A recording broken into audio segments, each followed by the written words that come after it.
Hi friends, मैं Amay sir.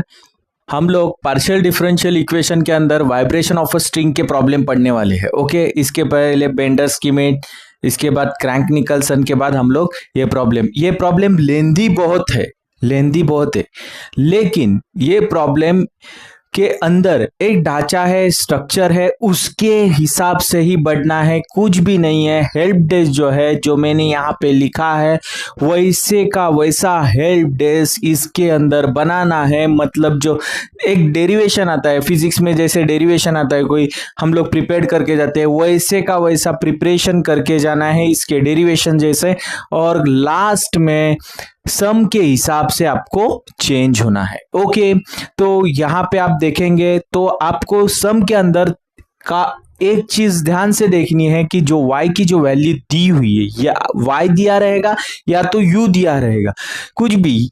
तो y दिया है तो y बोलेंगे हम लोग, u दिया है तो इसको u बोलेंगे। ओके, लेकिन ये ट्रिग्नोमेट्रिक फॉर्म है तो इसके लिए एक प्रोसीजर अलग सी बनती है, और नॉन ट्रिग्नोमेट्रिक फॉर्म के लिए प्रोसीजर अलग सी बनती है।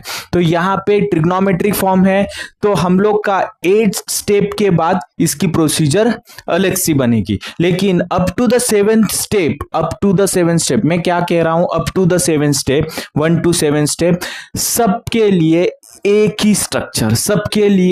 ही स्ट्रक्चर चलना है। तो यहाँ पे हम लोग लेटर स्टार्ट करते हैं। तो स्टार्ट करते वक्त आपको करना क्या है, स्टेप से ही लिखना है। मैं क्या कह रहा हूं, स्टेप से ही लिखना है। तो स्टेप नंबर 1 के अंदर क्या कह दिया है, 1 के अंदर हम लोग x इज इक्वल टू 0 लिख देंगे। हाँ, इसके पहले सबसे इंपॉर्टेंट चीज, स्टेप्स को जाने के पहले आपको करना क्या है, स्टेप को जाने के पहले सबसे पहले इंपॉर्टेंट चीज है, आपको वाइब्रेशन ऑफ अ स्ट्रिंग का जनरल सॉल्यूशन लिखना है। तो vibration of a string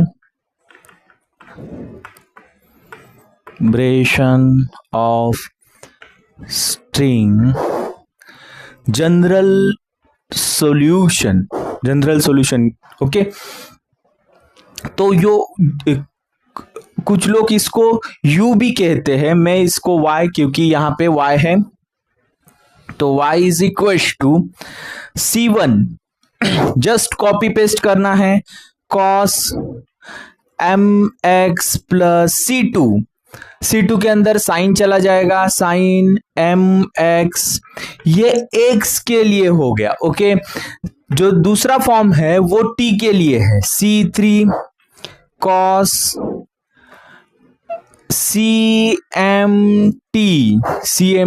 plus C4 sine CMT। Okay, ये दूसरा फॉर्म हो गया। इस तरह से हमें चलना है, ये फॉर्म लिखना है, ये जनरल इक्वेशन हो गया। अभी हम लोग स्टेप 1 की ओर बढ़ेंगे। स्टेप नंबर 1 के अंदर क्या दिया है, y भी 0 है और x भी 0 है, y भी 0 है, x भी 0 है। हमें पुट करना है, किसका वैल्यू निकालना है, C1 का निकालना है।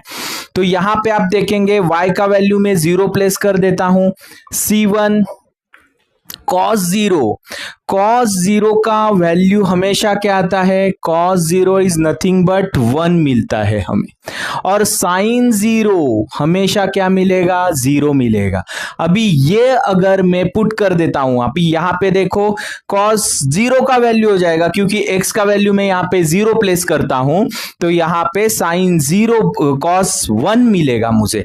तो यहां पे तो मुझे 1 मिल गया, प्लस C2 के अंदर आप देखेंगे तो साइन का वैल्यू 0 बैठ गया, तो ये तो खत्म हो गया। बाकी का टर्म बचेगा, इसके अंदर t है, t के लिए हम लोग कुछ भी वैल्यू नहीं ले रहे, 0 0 कुछ भी नहीं ले रहे, तो इसके लिए C3 cos CMT plus C4 sin CMT। और अभी क्या करना है, C2 तो 0 हो गया, हमारे पास बचा क्या, तो 0 इज इक्वल टू C3, यहां पे C1 पहले मैं लिख देता हूं, C3 cos CMT plus C4 sine CMT। Okay, इस तरह से ये इक्वेशन मुझे मिल गया है। अभी C1 का वैल्यू, अभी ये अगर मैं सब शिफ्ट कर देता हूं तो C1 का वैल्यू मुझे मिलेगा क्या?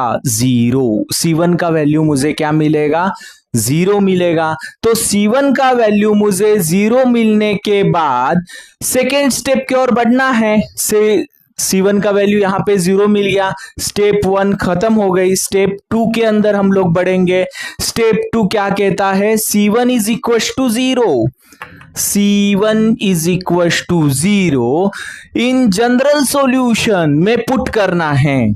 पुट इन जनरल सॉल्यूशन के अंदर पुट कर देना है, और ये इक्वेशन के अंदर मैं पुट कर देता हूं। अभी C1 का वैल्यू 0, ये जनरल सॉल्यूशन के अंदर y is equal to C1 का वैल्यू 0, तो ये टर्म खत्म हो जाएगी।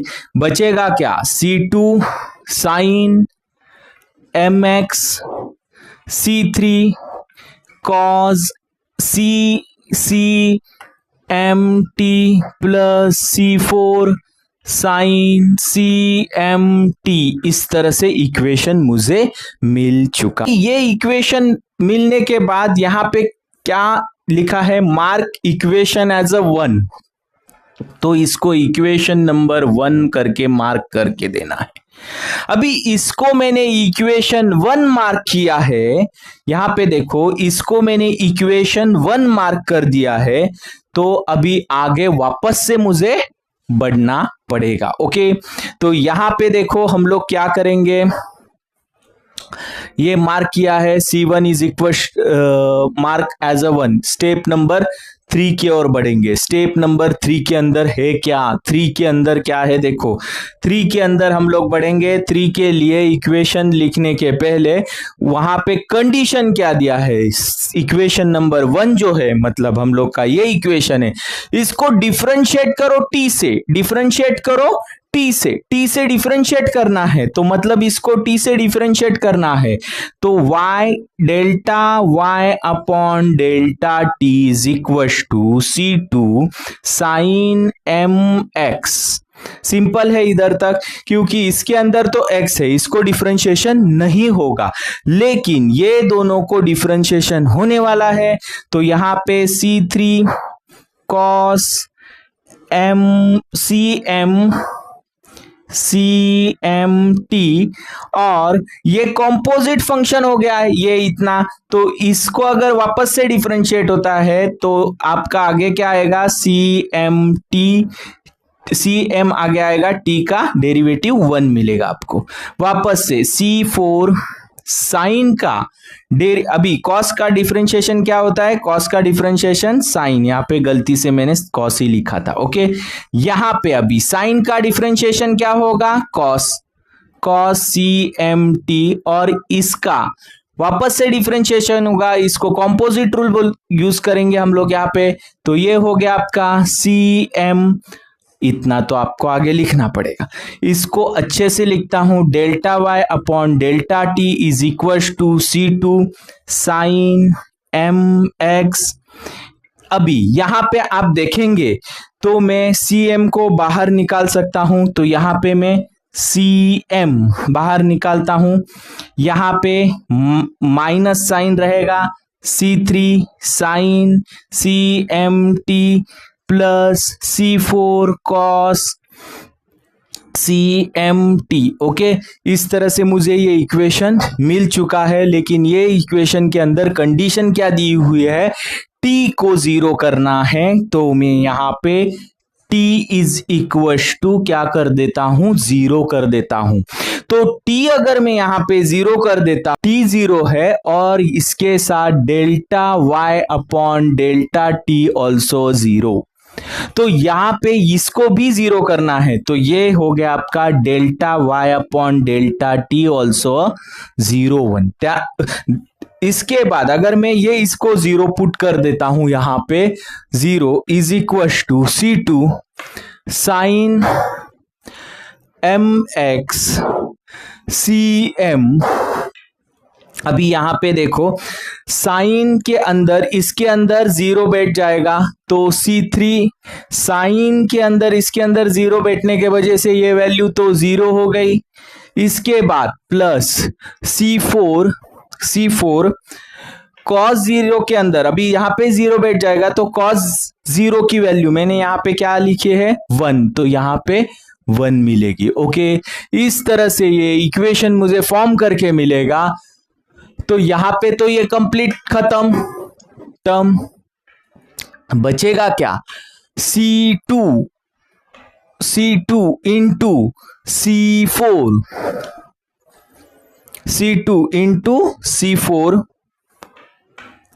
साइन mx इंटू CM, ये आपको मिलने वाला। तो यहां पे देखो, यहां पे ये इक्वेशन तो मिल गया है, हमें कंडीशंस के हिसाब से find C4 is equal to 0 निकालना है। मैं C2 इज इक्वल टू भी 0 लिख सकता हूं। अगर मैं C2 इज इक्वल टू 0 लिख दिया, इससे C2 इज इक्वल टू 0 भी मिलेगा, तो मैं C2 इज इक्वल टू 0 लिख दिया तो जनरल सॉल्यूशन के अंदर अगर ये जो अपना पहला इक्वेशन मिला है इसके अंदर अगर C2 प्लेस करता हूं तो y का वैल्यू भी 0 आ जाएगा क्योंकि C2 से सबको मल्टीप्लाई हो जाएगा और y is equal to also 0। Okay, तो C2 0 नहीं आएगा, नहीं लिखना है हमें, क्या डायरेक्टली लिखना है C4 इज इक्वल टू 0, क्योंकि C4 भी 0 मिलेगा, सबको यहां पे शिफ्ट कर दिया C2 को साइन को, तो C4 इज इक्वल टू 0, तो C4 मेरे को 0 लिखना है। जैसे यहां पे लिखा है उसी तरह जाना है, वही बनाना है और कुछ नहीं है ज्यादा, खाली आपको ये स्टेप्स बनाते जाना है। सबके सब सम के अंदर ये 7 स्टेप आपको बनाना है, उसके बाद ही 2 स्टेप का या कुछ ज्यादा 4-5 स्टेप का आंसर रहेगा। ओके, तो वो हर एक सम के ऊपर रहेगा, ये जो सम है इसके हिसाब से 2 स्टेप में ही आने वाला है। अभी इसके अंदर जो मैं थर्ड हो गया, 4th स्टेप के अंदर मैं क्या लिखता हूं, देखो 4th स्टेप के अंदर C4 is equal to 0 put कर देना है। कौन से इक्वेशन में पुट करना है, इक्वेशन नंबर 1 में, तो y is equal to C2 sine mx, अभी C4 में 0 कर देता हूं, मतलब ये पार्ट 0 हो जाएगा, तो बचेगा क्या C3 cos CMT, ये पार्ट 0 हो गया, तो y is equal to C2 sine mx, यहां पे C3 भी लिख देता हूं मैं, इज इक्वल y, और ये हो गया आपका cos CMT। ओके, इस तरह से मुझे ये इक्वेशन मिल चुका है और ये इक्वेशन को मैं इक्वेशन नंबर 2 करके मार्क कर देता हूं। जैसे इसके अंदर लिखा है उसी तरह मैं जा रहा हूं, कुछ अलग नहीं कर रहा हूं। तो यहां पे देखो mark general equation as a 2 कर दिया मैंने। अभी C2 और C5, अभी 5th स्टेप के अंदर बढ़ना है। C2 और C3 मिला के क्या होता है, C2 और C3 मिला के C5 बनेगा। ये मैं नहीं कहता हूं, एक प्रोसीजर कहती है, वाइब्रेशन ऑफ अ स्ट्रिंग की एक प्रोसीजर है, उसके रूल है, उसके हिसाब से मैं चल रहा हूं। वो प्रोसीजर बोलती है C2 और C3 के क्या वैल्यू बनेंगे, C5 बनेगा, तो मैं यहाँ पे C5 लिख दिया और mark general solution as a C3, मतलब यही सॉल्यूशन को मुझे उठाना है, y is equal to C5 करके लिख देना है और साइन mx cos CMT, इसको मैं क्या कहूंगा 3, इक्वेशन एज अ 3 मार्क कर दूंगा। इसके बाद सिक्स्थ सॉल्यूशन के अंदर मैं बढ़ूंगा। 6th सॉल्यूशन के अंदर x की जो वैल्यू रहेगी वो l रहेगी, y की जो वैल्यू रहेगी वो 0 रहेगी, और ये कौन से इक्वेशन में प्लेस करना है, 3rd इक्वेशन में, इसके अंदर मैं प्लेस कर देता हूं। तो ये C5 is equal to sine mx, x की वैल्यू क्या रहेगी, m इंटू एल रहेगी, cos CMT ही रहने वाली है। ओके, इस तरह से ये इक्वेशन तो फॉर्म करके मिल गया। अभी यहां पे देखो C5 जो है इज नॉट इक्वल टू 0 रहेगा। इसके बाद cos CMT is also not equal to 0, तो 0 क्यों रहने वाला है इसके अंदर, sin ML को आपको 0 लेना है। अभी sin ML को 0 लेना है तो यहां पे देखो ये साइन जो है इस तरफ चला जाएगा तो ML is equal to sine inverse of 0 हो जाएगा। अभी साइन इनवर्स ऑफ 0 और ये ML साइन इनवर्स ऑफ 0 का वैल्यू क्या बनता है, ML इसका वैल्यू बनेगा n पाई।